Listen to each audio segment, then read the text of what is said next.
అందరికీ నమస్కారం. ఒక నగరం అది కూడా కకావికలమవుతున్నప్పుడు దాని ఆత్మ ఎక్కడుంటుంది? ఎక్కడ దొరుకుతుంది? చరిత్ర పుస్తకాల్లోనా? లేకపోతే అక్కడ బతికిన మనుషుల కథల్లోనా? సరిగ్గా ఇదే ప్రశ్నకి సమాధానం వెతుకుతూ ఈరోజు మనం ఒక ప్రయాణం చేద్దాం. కల్లోలంలో చిక్కుకున్న ఆనాటి హైదరాబాద్ గుండె చప్పుడును నెల్లూడి కేశవస్వామి కథల ద్వారా విందాం. అవును, ఒక చిన్న కథ చరిత్ర పుస్తకం కన్నా ఎక్కువ నిజం చెప్పగలదా? ఆలోచించండి. చరిత్ర ఏం చెప్తుంది?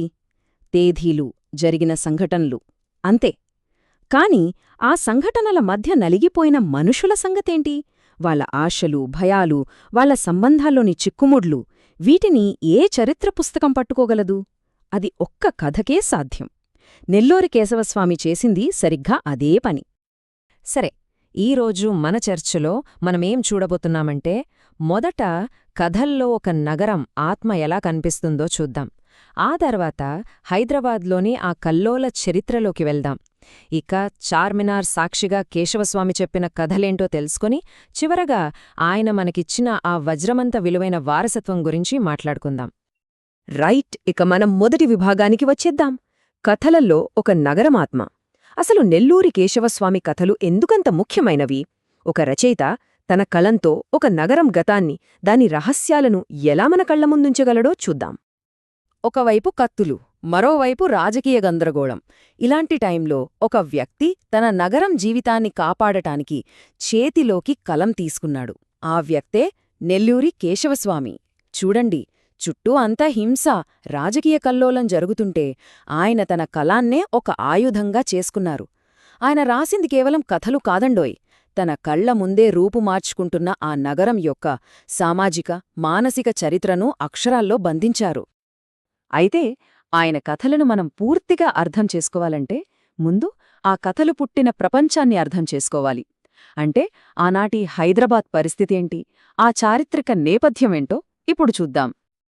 ఈ టైంలైన్ని ఒక్కసారి జాగ్రత్తగా గమనిద్దాం. 1946 తెలంగాణ రైతాంగ సాయుధ పోరాటంతో ఒక నిప్పు రవ్వ మొదలైంది. 1947 దేశం మొత్తానికి స్వాతంత్రం వచ్చింది. కాని హైదరాబాద్ మాత్రం నిజాం పాలనలోనే ఉండిపోయింది. ఇక ఆ తర్వాత సరిగ్గా ఏడాదికి సెప్టెంబర్ 1948లో పోలీస్ యాక్షన్తో సీన్ మొత్తం మారిపోయింది. నిజాం పాలన అంతమై హైదరాబాద్ ఇండియాలో కలిసింది. అంటే ఆలోచించండి, ఈ కొన్నేళ్లలోనే ఒక యుగం ముగిసిపోయి మరో కొత్త యుగం మొదలైంది. ఈ కల్లోలమే, ఈ మార్పే కేశవస్వామి కథలకు ఊపిరిపోసింది. ఇక్కడ చూడండి, ఆనాటి సంఘర్షణలో ఉన్న ప్రధాన శక్తులు ఎవరెవరో స్పష్టంగా తెలుస్తుంది. ఒకవైపు నిజాం తన రాజ్యాన్ని ఎలాగైనా కాపాడుకోవాలని చూస్తున్నాడు. ఆయనకు అండగా రజాకారులు, వాళ్లు హింసతోనైనా సరే విలీనాన్ని ఆపాలనుకున్నారు. మరోవైపేముంది? భూస్వాములకు వ్యతిరేకంగా కమ్యూనిస్టుల పోరాటం. ఇక వీళ్లందరి మధ్య హైదరాబాదును దేశంలో కలపాలని చూస్తున్న ఇండియన్ యూనియన్. ఈ 4 శక్తుల మధ్య యుద్ధంలో సామాన్య ప్రజల పరిస్థితి ఏంటి? వాళ్లు ఎలా నలిగిపోయి ఉంటారు? ఆ వేదనే కేశవస్వామి కథలకు ఆత్మ.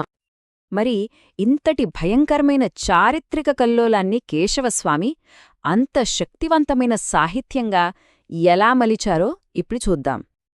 ఆయన రాసిన చార్మినార్ కథలు ఇవి కేవలం కల్పనలు కావు. అవి ఆ కాలం నాటి హైదరాబాద్ వీధుల్లో వినిపించిన నిజమైన గొంతుకలు. ఒక్కో కథ చదువుతుంటే ఆనాటి మనుషుల ఆశలు, వాళ్ల భయాలు, వాళ్ల రోజువారీ జీవితాలు అన్నీ మన కళ్లముందే కదులుతున్నట్టనిపిస్తాయి. ఆయన కథల్లోకెల్లా చాలా ముఖ్యమైనది ఒకటుంది. దాని పేరే యుగాంతం. పేరులోనే ఉంది కదా, ఒక యుగం అంతం. సరిగ్గా పేరుకు తగ్గట్టే ఒక పాత ప్రపంచం కూలిపోయి ఒక కొత్త ప్రపంచం పుడుతున్న ఆ సంధికాలంలో మనుషులు అనుభవించిన వేదనను ఈ కథ మన కళ్లకు కడుతుంది. గమనించారా? ఈ కథ టైంలైన్ ఏంటో? 1946 నుంచి 50 మధ్య. అంటే మనం ఇందాక మాట్లాడుకున్న అదే కల్లోల సమయమన్నమాట. చూడండి, ఒక వ్యవస్థ కూలిపోవడమంటే అది కేవలం రాజకీయ మార్పు కాదు. తరతరాలుగా పాతుకుపోయిన నమ్మకాలు, బంధాలు, వాళ్ళ అస్తిత్వాలు అన్నీ ఒక్కసారిగా కుప్పకూలిపోవటం. ఆ మానసిక సంఘర్షణ, ఆ అనిశ్చితి, దాన్ని యుగాంతం కథ అద్భుతంగా పట్టుకుంది. అందుకే దీని కేవలం కథ అనలేం, ఇదొక చారిత్రక పత్రం.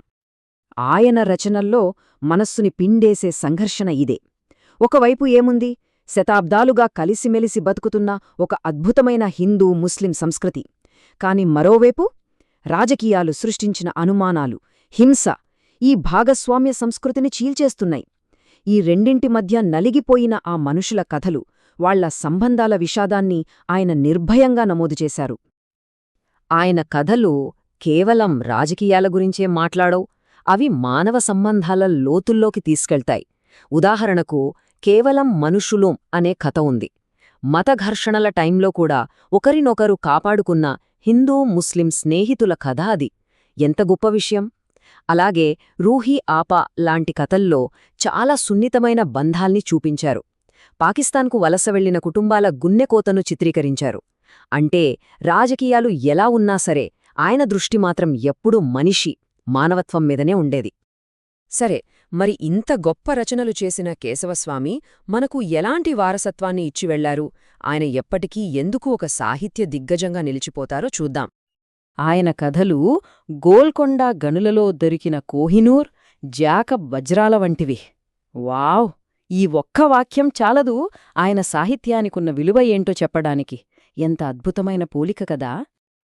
సాహిత్య సాక్షి అంటే ఒక రచయిత తన రచనల ద్వారా ఒక కాలం నాటి మనుషుల అనుభవాలను భవిష్యత్ తరాల కోసం భద్రపరచడం. కేశవస్వామిని వర్ణించడానికి ఇంతకన్నా సరైన పదం మరొకటుండదు.